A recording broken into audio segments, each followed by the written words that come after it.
Game, this game. It's a fairy tale. We're so far from each other, Argentina and the Netherlands. Also just have fun and feel as much freedom.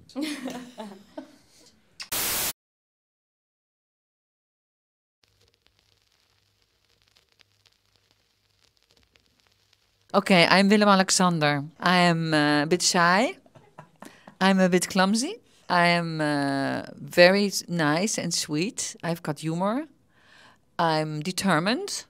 I can be rude. I like beer. I'm very much in love with Máxima. She saved my life, actually. And I love my mother. Well, then I would like to introduce you to Máxima Zorreguieta. She's from Argentina. She is also very determined. She had a very strong and good connection bond with her father throughout her whole youth. She studied finance. She lived and worked in New York. When she was almost 30, she fell in love with the Crown Prince of the Netherlands, and that gave a big twist to her life. I get left with Beatrix.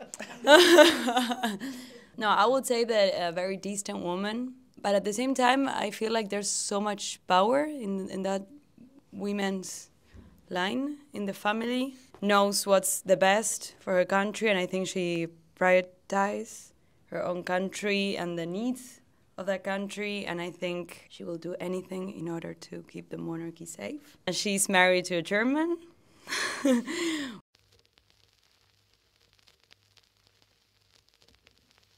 It was a long shooting. And also the project started way before we actually started shooting, because there were so many rehearsals and fittings and camera tests and wardrobe fitting. So it started long before shooting. No, I felt really welcome. Of course, it's so many different ways. We're so far from each other, Argentina and the Netherlands, and there are a lot of. I felt like the humor and we're at the same level of the ironic we used to speak and all those sort of things, which I felt super understood.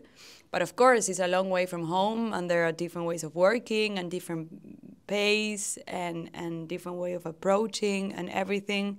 But I can only say that I learned so much. We became like sort of a family. We spent so much time together, and I got to learn so much from everyone. I think it was a really great team, and at the same time, I got to bring so much of my own country. I was faced with such a creativity, freedom too, and they trust me on the Spanish and on my cultural things so much that I felt like I was being super respected.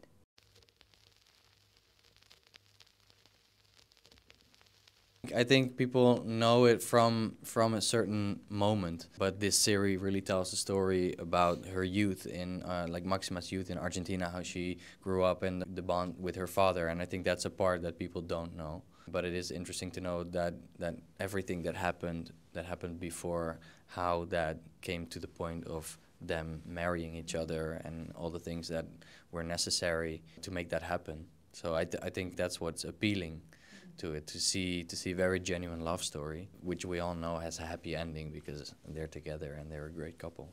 Yeah, and if I can, there are some quotes in Holland that are really like, hij was een beetje dom. That is like a kind of way of uitdrukking, a saying in Holland. When he made a mistake and she helps him out. It's in Holland, but you're right. It's the story before they don't know, and that's really good that they learn to know it now. But after it's quite common knowledge in Holland. Well, Máxima she's very, very famous in Argentina, of course, and she's a queen, which for us is like something, it's crazy. But of course they don't know much. They do know that her father didn't get invited to her wedding and that there was a big thing going on back in the day. They don't know much what happened in depth, like what really happened, especially the Dutch perspective, because there were so many news and so many articles that to Argentina, maybe not all of them, people didn't have access to all of them. And at the same time, when the marriage was happening in 2001, there was a super big crisis in Argentina. So everything was kind of, it was hard for these story to find a place and for people to get to know about it.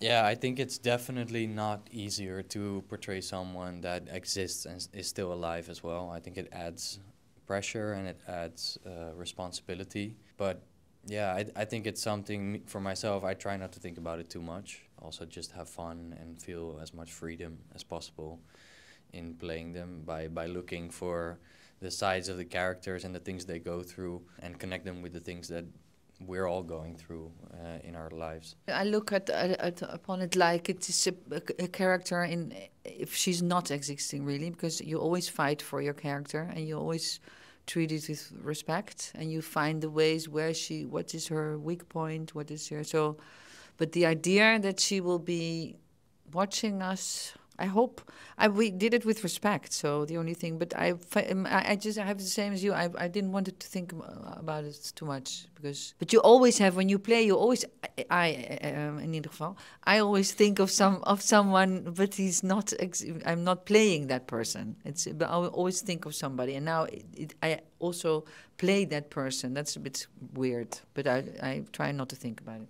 I agree to what Martijn said. I think sometimes you go full denial and it's just I'm portraying this person, but also because the script, it's based on true events, of course, but there are so many things that happen behind closed doors that there you have nothing more than to create and to imagine what these things must have been like.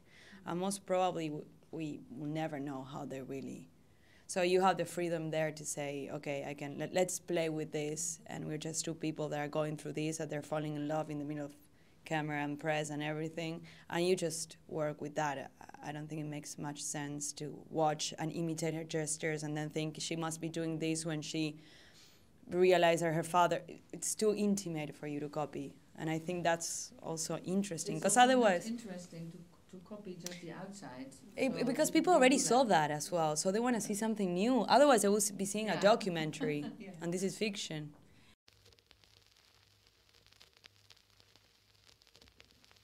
A fairy tale. It's a fairy tale. It's like, it's like what you go to for, like in a movie. Yeah, it's a fairy tale. That's what. It's not real life. You want to escape from real life, and then and things that are so far from your reality that they fall in love, and they are going or not going to marry, and that depends the monarchy of the net. Those things that in your day-to-day life is like, I just decide if I want to order sushi or if I'm gonna order, like, it's those decisions that are so big and so far from our day-to-day life as well, I think.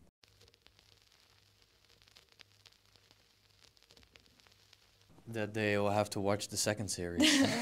I know it's actually not sure yet, but we're all hoping for it, and if the audience hopes for it as well, you know, we might be able to do it. No, I think what these characters went through, the sacrifices they made, and all the human side that we worked really hard on portraying.